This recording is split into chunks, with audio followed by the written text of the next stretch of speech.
Bueno, muy bien.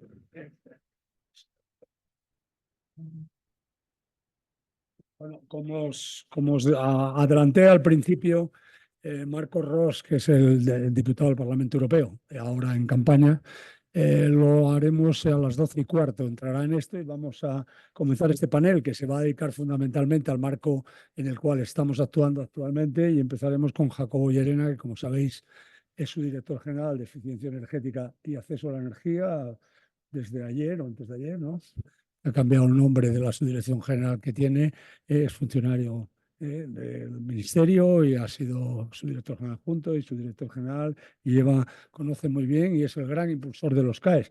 Luego tendremos a Javier con nosotros también, que es director general de arquitectura, es arquitecto, digamos, tiene también experiencia, ha estado aquí más veces, yo creo, en otras ocasiones y es un gran colaborador y yo le agradezco mucho que venga en este mix que estamos haciendo entre ministerios y entre los diferentes sectores que hay del mundo de la energía, del mundo de la edificación, del mundo de la arquitectura, de todo este conjunto. Así que yo le doy primero la palabra a Jacobo. Jacobo, 15 minutos cada uno y ya está. ¿Vale? Voy a las muy bien. Muchísimas gracias, Arcadio. Muchísimas gracias al Club de la Energía, al Green Building Council, por esta jornada y gracias a todos los que estáis asistiendo y a todos los ponentes, por supuesto.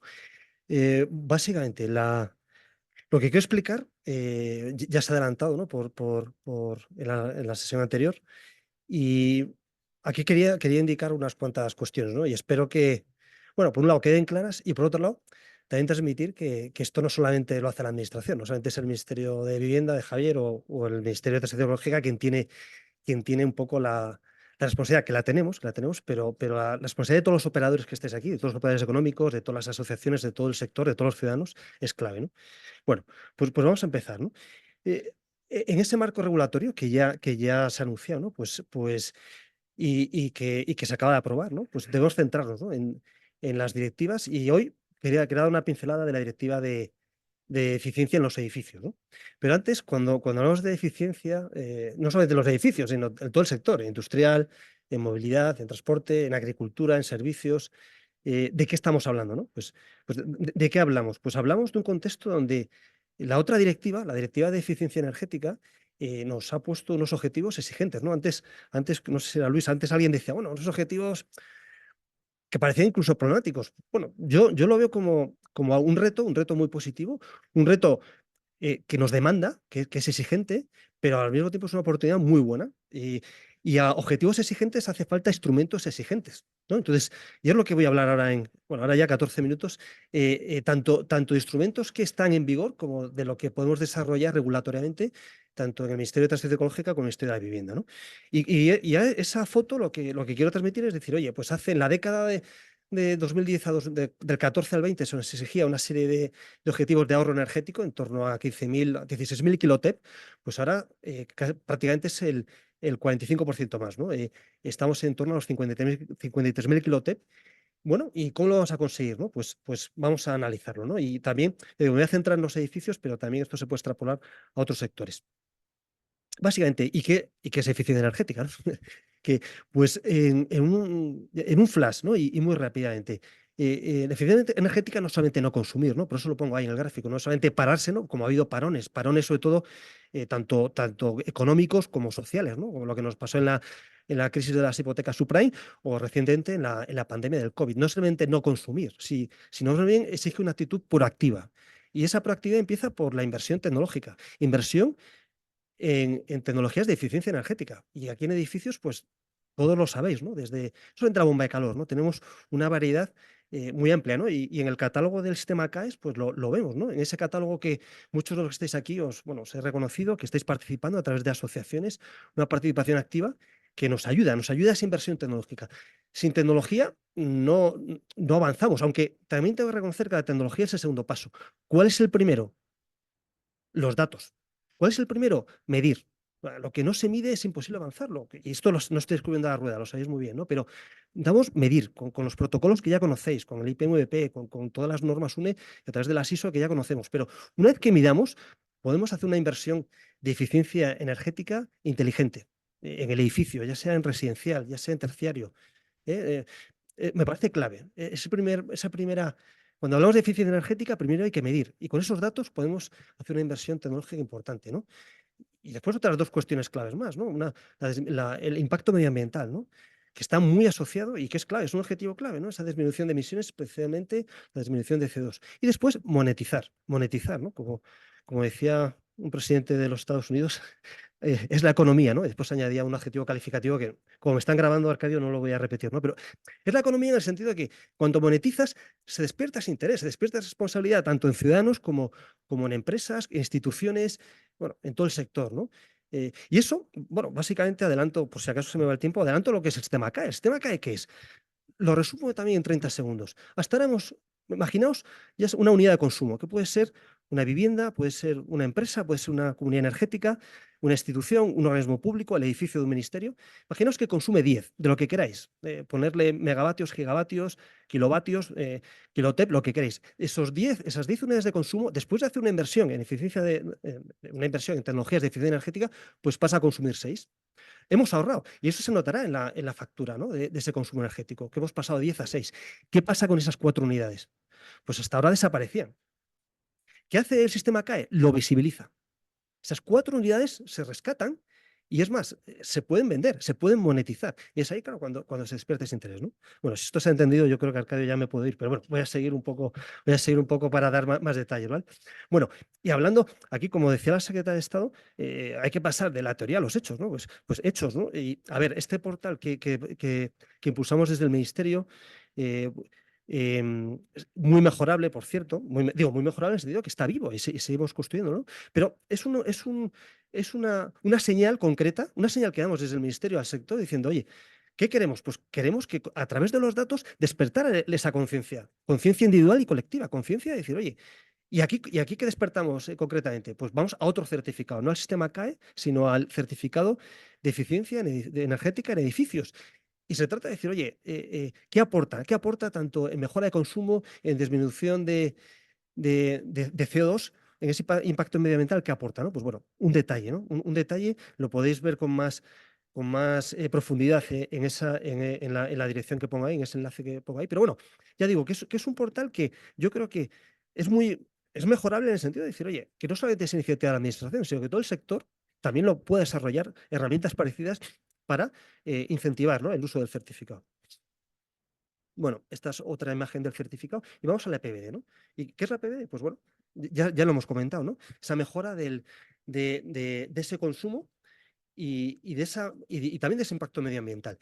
¿Y cómo veo el edificio? ¿O cómo vemos desde el Ministerio el edificio? Pues como un hub energético. Y ya tanto antes la Secretaría de Estado, ¿no? No solamente estamos hablando desde el lado de la gestión de la demanda, y sobre todo de mejorar los consumos, sino también desde el lado de la generación, ¿no? Una generación con fuentes renovables, pero que con el objetivo del Zero Emission Building tiene que ser mínimo, mínimo. ¿Y cómo conseguimos, ¿no? esa compensación, ese balance, ¿no? entre generación y consumo? Pues a través de inversión tecnológica, lógicamente, ¿no? Hago un breve repaso que ya todos conocéis, ¿no? De lo que es, bueno, de las líneas rojas, más que líneas rojas, de los principales puntos de la EPBD. Me dejaré alguno por falta de tiempo, pero para que lo tengáis ahí en cuenta, ¿no?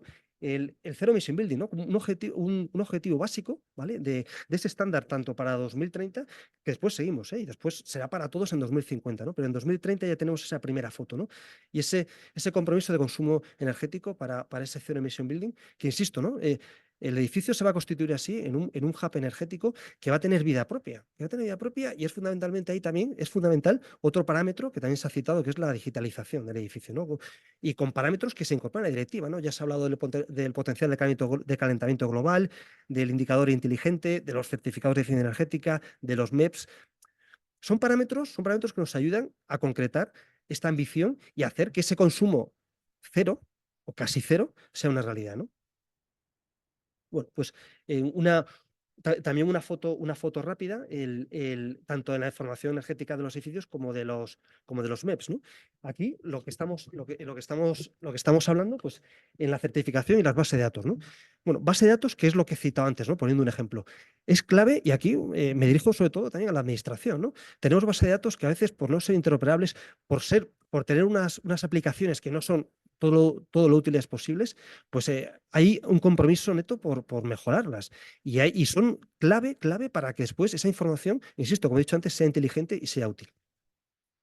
En los MEPs, pues bueno, hemos hablado antes, ¿no? Esa priorizar los edificios con mayor potencial de ahorro, esa rehabilitación de los existentes es clave, también se ha citado, ¿no? Es clave tanto sobre todo en los existentes, ¿no? Los nuevos, no es que tengamos más facilidad, pero sí que tenemos más capacidad, ¿no? de influir y de acotar. Pero en los existentes y con todos los datos que conocéis del parque edificatorio en España, de sus características, de sus parámetros, tanto por clima, tanto por ser una vivienda de altura diferente, ¿no? a lo que hemos visto en Europa, pues es clave esa renovación de existentes. Pero una vez que me dé la vuelta, no tener un micrófono así en mano, pues luego no me llega, me estoy haciendo mayor porque ya no me llega ahí la vista, pero bueno, es un repaso rápido, ¿no? Y después la protección de hogares vulnerables. Y aquí adelanto que también en el sistema CAE estamos pensando también una acotación, ¿no? Un CAE social que, bueno, que ya más adelante lo concretaremos, ¿no? Pues muchísimas gracias.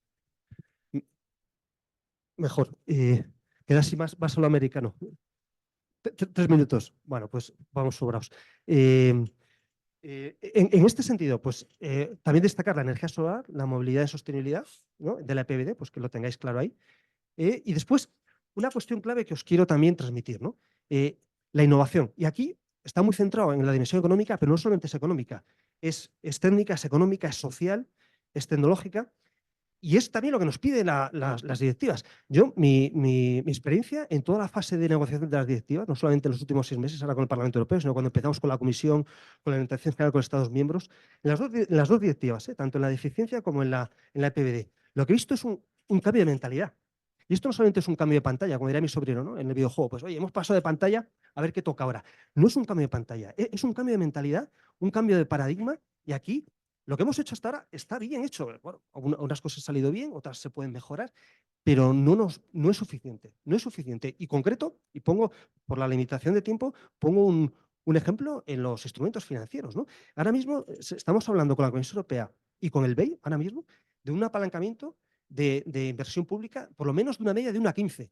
El BEI consigue en algunos instrumentos suyos un apalancamiento de 1,32, ¿no? Pues lo digo por esas ayudas públicas que estamos haciendo, que hasta ahora, oye, pues han funcionado lo mejor posible y han sido fundamentales, pero en esta nueva fase en la que entramos, este nuevo paradigma, pues hace falta también perfeccionarlas y hace falta hibridarlas, ¿no? Pues ayuda con préstamo y con otros sistemas innovadores como puede ser el CAE, ¿no? Y llegando al sistema CAE, ¿no? Pues ya antes se adelantó un poco de lo que supone, ¿no? Pasamos, en los últimos 10 años hemos intentado mejorar esa eficiencia energética a través de ayudas con cargo al fondo, pues ahora surge otro instrumento que es el CAE, ¿no? También dentro de la regulación del sistema CAE hay otro instrumento complementario que está pendiente de desarrollo regulatorio más concreto, que serían las subastas, ¿no? Que también es otro instrumento innovador, ¿no? Bueno, y este cambio de paradigma lo vemos ahí, ¿no? Que ya muchos lo conocéis. ¿Qué sistema CAE? Pues pasamos de conseguir esos ahorros energéticos a través de programas de ayuda a que sea el sector quien consiga esa ayuda. Y esto es fundamental. ¿Qué hace esta regulación? Devuelve al sector el protagonismo, devuelve al sector la responsabilidad, devuelve al sector la capacidad de decisión diciendo, oye, ¿cuál es la decisión en inversión de eficiencia energética más rentable y la que consigue más ahorros? ¿Vale? Es verdad que el Real Decreto y las órdenes de desarrollo del sistema CAE ponen ¿no? Ponen un marco, también especialmente a través del catálogo, pues potenciando, ¿no? esas actuaciones que se pretenden o que vemos que son más relevantes, por ejemplo, la bomba de calor, pero no solamente la bomba de calor, ¿no? Entonces, esa es clave. Eso, yo creo que es un punto clave, ¿no? ¿Cómo funciona? ¿Qué es? Pues un certificado es un CAE es un kilovatio hora año, ¿no? Y en diferentes tecnologías. Justo ahora, en la ley de Murphy, pues no sale un ejemplo de edificios, ya sea residencial o terciario, pero bueno, ya lo veis, ¿no? Un cambio de luminarias que se puede dar en un edificio, ya sea una vivienda, un edificio terciario o una mejora industrial. Sí que os tengo que decir que ahora mismo, y estos son de información ahora, ¿no? De actualidad, breaking news, ¿no? ¿Dónde está funcionando bien ahora el sistema CAE? En el sector industrial. Va como un tiro. En edificios está funcionando bien en terciario, sobre todo en climatización. En frío terciario va muy bien. ¿Qué nos pasa en residencial? Pues hay proyectos muy potentes y muy buenos, pero en número no va tan bien, ¿no? Una de las claves, yo creo que se ha mencionado, se ha mencionado por Luis, que es, claro, ¿cómo medimos? Y vuelvo a mi mensaje inicial. La medición es clave. Y claro, si la ley nos obliga a medir anualmente, habrá inversiones a largo plazo, especialmente en la envolvente del edificio, que su amortización se recupera en 15, 20, 25 años o incluso en 30, donde todo ese potencial de ahorro no se recupera. Claro, esto en Francia lo hacen con un ahorro acumulado. Yo creo que es un reto. Yo creo que es un reto.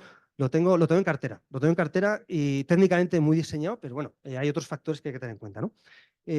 ¿Cuál es el ciclo de vida? Pues aquí, muy rápidamente, antes de que me corten, que me cortaría, es tener en cuenta que estamos en un mercado primario y un mercado secundario. Entre el mercado primario y el secundario del sistema CAE estamos las administraciones en medio, ¿no? Tanto Ministerio como Comunidad Autónoma, que certificamos. Pero la clave aquí es el mercado primario, que es donde, pues eso, se venden los ahorros, se compran, se deciden las inversiones, y aquí es donde actúa el propietario del ahorro, que puede ser, insisto, una comunidad de vecinos, una comunidad energética, un hotel, un hospital, un centro educativo, que haciendo esa inversión de eficiencia energética, haciendo esa inversión en tecnología, vende los ahorros, ¿no? Si los vende, ya digo, a otro intermediario o directamente al sujeto obligado o al delegado. Los obligados son las comercializadoras, como ya sabéis, ¿no?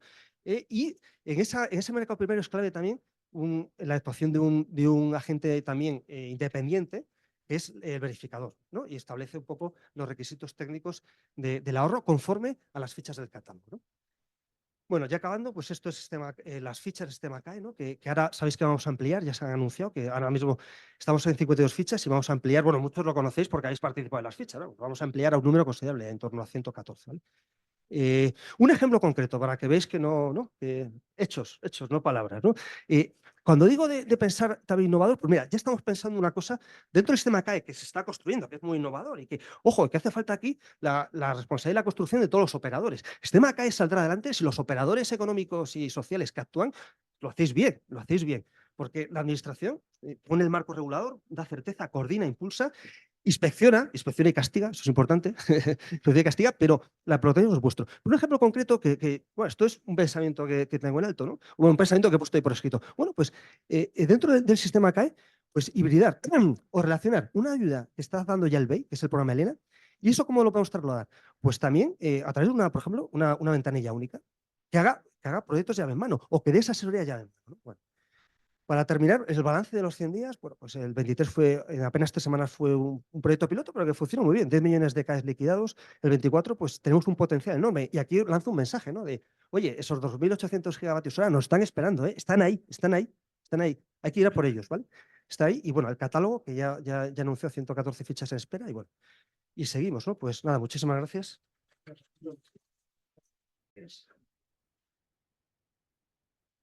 Bueno, le vamos a dar la palabra a Javier Martín Ramiro, que como sabéis es el director general de Vivienda y Suelo del Ministerio de Vivienda y Agenda Urbana, y al cual agradecemos mucho que venga aquí a nuestro sitio a tratar de este asunto.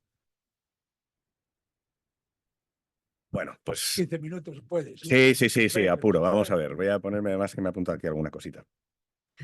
Bueno, lo primero, agradeceros la invitación, por supuesto. Disculpad porque creo que según la última noticia que me daban, el secretario de Estado creo que no va a poder venir a cerrar la jornada finalmente por un tema personal, pero bueno, sí que me ha pedido que os traslade, bueno, pues nuestra implicación y ocupación. Jacobo lo sabe y la secretaria de Estado de Energía también, y que, bueno, no es nuevo, ¿no? Estamos en esto desde hace ya muchos años, en una colaboración muy intensa con MITER y bueno, y haciendo muchas cosas que yo creo que a veces con más éxito y otras veces con menos éxito, pero desde luego no falta intención e intensidad.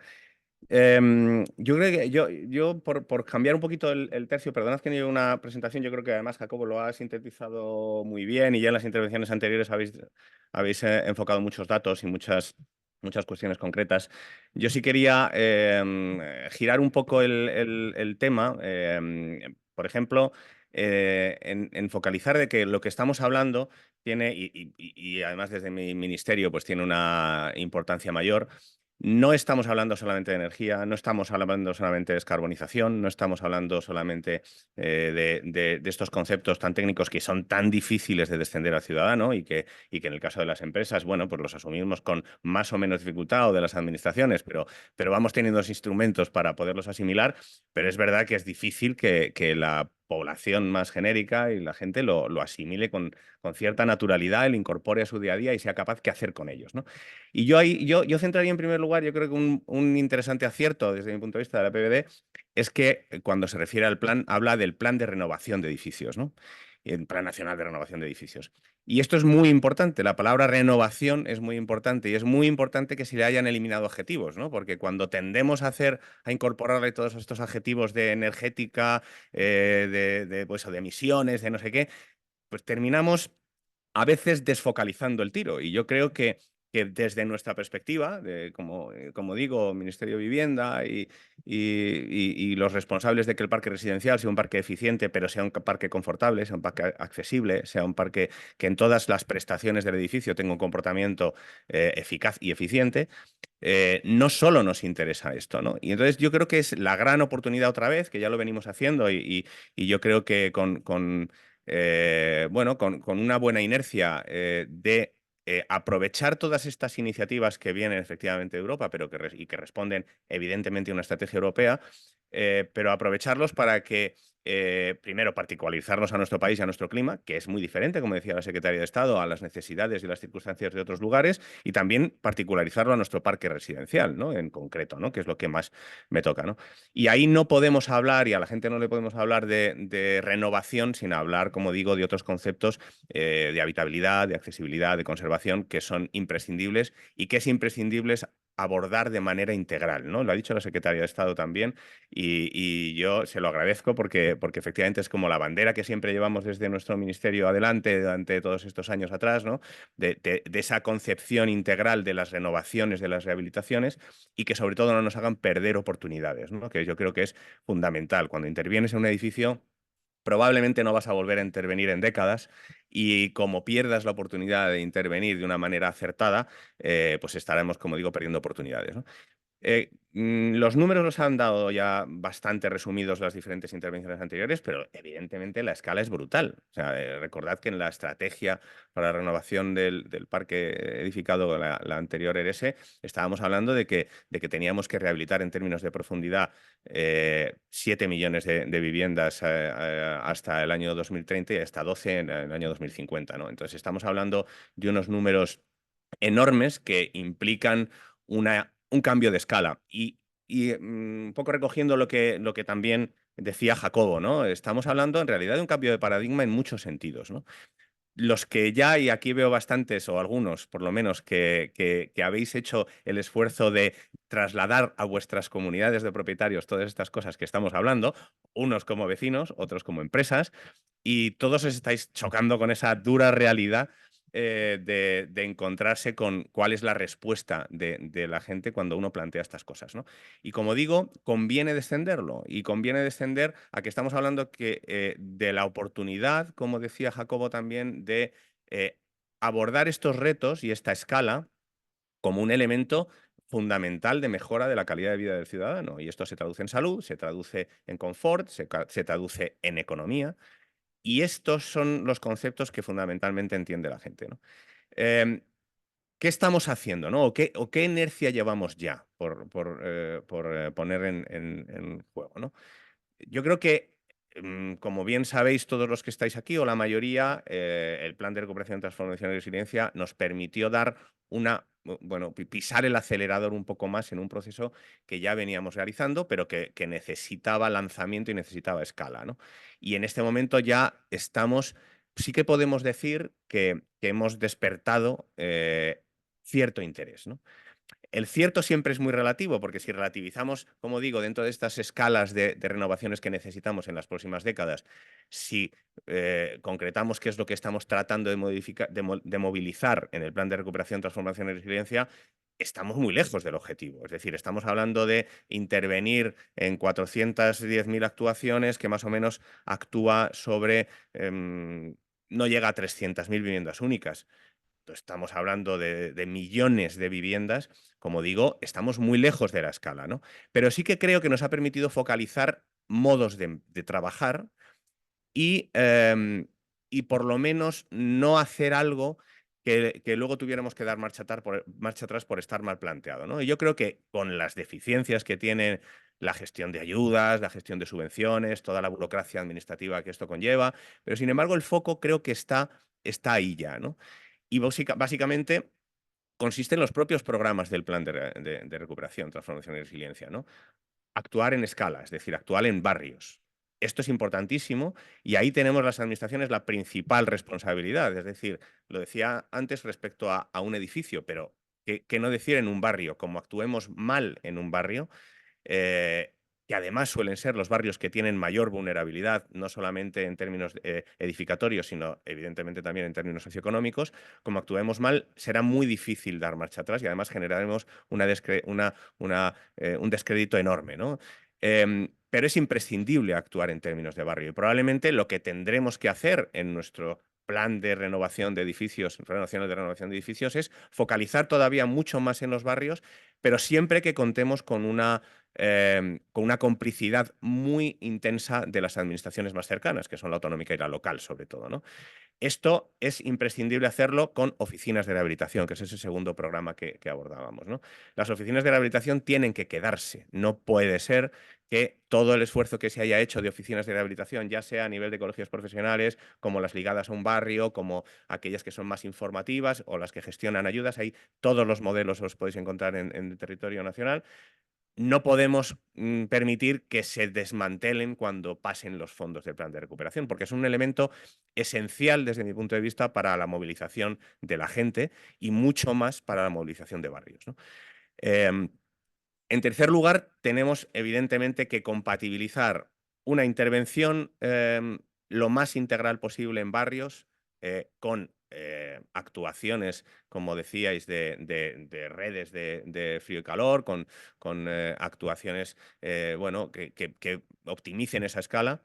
Tenemos que compatibilizar esto con actuaciones en edificios y con actuaciones en viviendas, porque al final los procesos de toma de decisiones de la gente son muy complejos y tenemos que dotarles de la flexibilidad suficiente como para que puedan producirse sin perder, como digo, oportunidades de intervención. Es decir, si yo hago una intervención en una vivienda, eso no me puede invalidar que luego haga la intervención en el edificio, sino que tienen que ser cuestiones compatibles y hibridables, ¿no? Y que pueden ser faseables en el tiempo. Y esto es fundamental, ¿no? Y para eso creo que seguiremos teniendo que tener planes que, como digo, aborden la escala del barrio, pero también la del edificio y también seguramente la de la vivienda.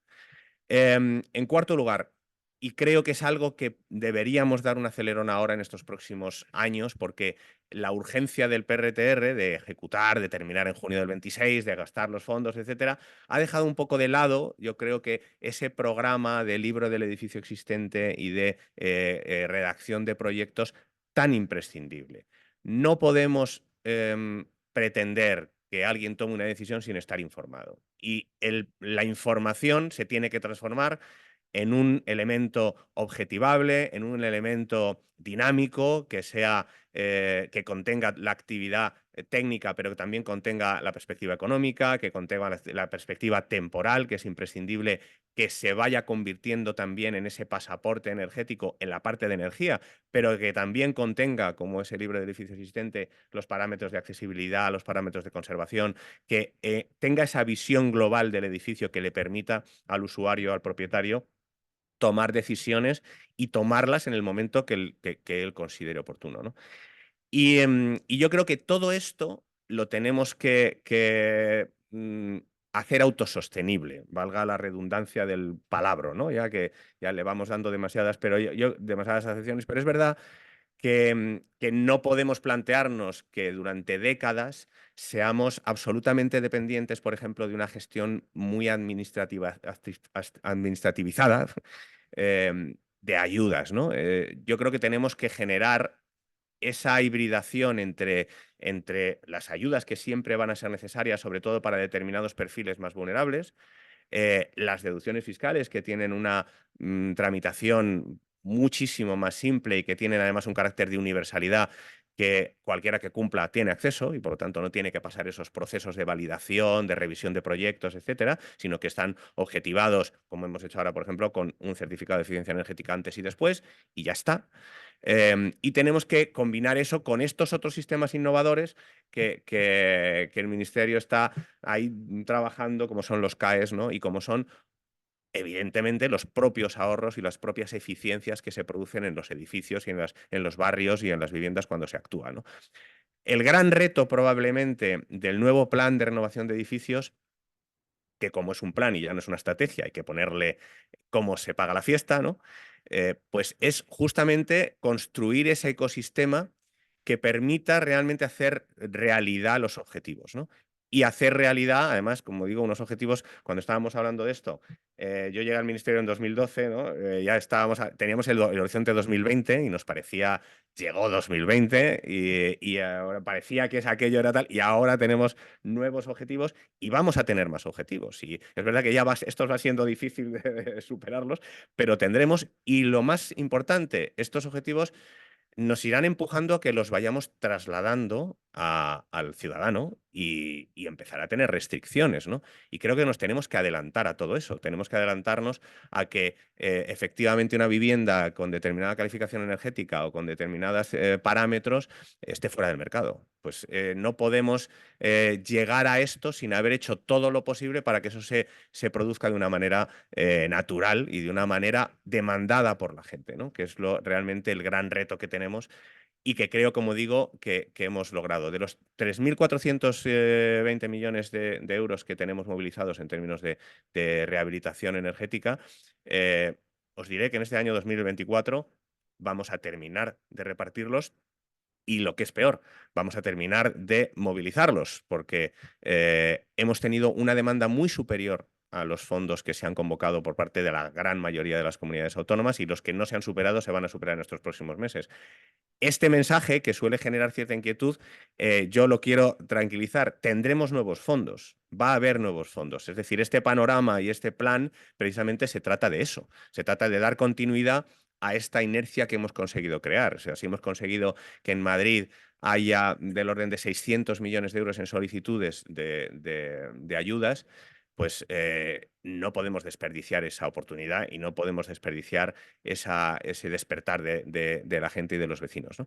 Y por lo tanto tendremos que incorporar otros fondos, tendremos que incorporar otros mecanismos, de manera que vayamos ya desde este año construyendo ese ecosistema que sea lo más eficiente en sí mismo posible, no en términos energéticos, sino sobre todo, evidentemente, en términos económicos, ¿no? Que nos permita avanzar con solvencia. Y el futuro ya con esto termino, no sé cómo voy de tiempo, ya lo veréis. Y termino con un futuro que yo creo que no tiene vuelta atrás, ¿no?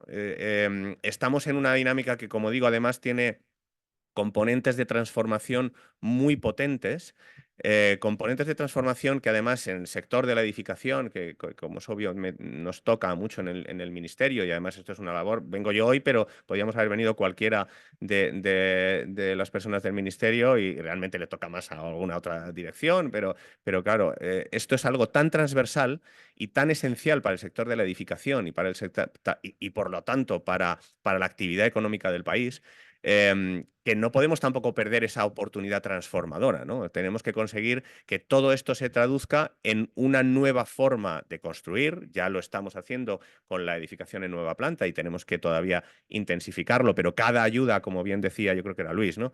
Cada ayuda que se dé o cada estímulo, cada instrumento público tiene que ir bien focalizado y tiene que ir claramente coadyuvando a que estos objetivos se cumplan. Si damos una ayuda para construir vivienda en alquiler asequible, tiene que ser con altas eficiencias y con altas prestaciones también en términos ahora también de emisiones. Tenemos que incorporar en el código técnico todos estos conceptos, tenemos que incorporar el ciclo de vida, tenemos que incorporar cuestiones de sostenibilidad que son absolutamente transversales y que tienen que afectar a toda la edificación como esa prestación, e incluso, como estamos ahora haciendo y planteando, tenemos que incorporar algo tan obvio como la sostenibilidad en las valoraciones de los inmuebles, ¿no? O sea, algo que no existe en la orden de valoraciones para actividades financieras. ¿Por qué? Porque si no, una entidad financiera le va a costar premiar o primar un préstamo o una financiación que dé a un edificio más sostenible frente a otro menos sostenible, ¿no? Todo este ecosistema, como digo, es absolutamente revolucionario y transformador. Y yo creo que estamos ya embarcados en un camino que afortunadamente además viene muy alineado, bueno, viene alineado y empujado por la estrategia europea, y eso siempre es una garantía digamos, de cumplimiento, ¿no? Pero además es algo que finalmente, sobre todo, redunda en la calidad de vida de la gente, ¿no? Entonces, cuando consigamos hacer descender esta estrategia o estos objetivos estratégicos de país, de continente, a la necesidad de las familias, pues esto conseguiremos que ruede solo más fácilmente, ¿no? Y poco más. Os agradezco muchísimo la invitación, como siempre, al club bueno, y personalmente.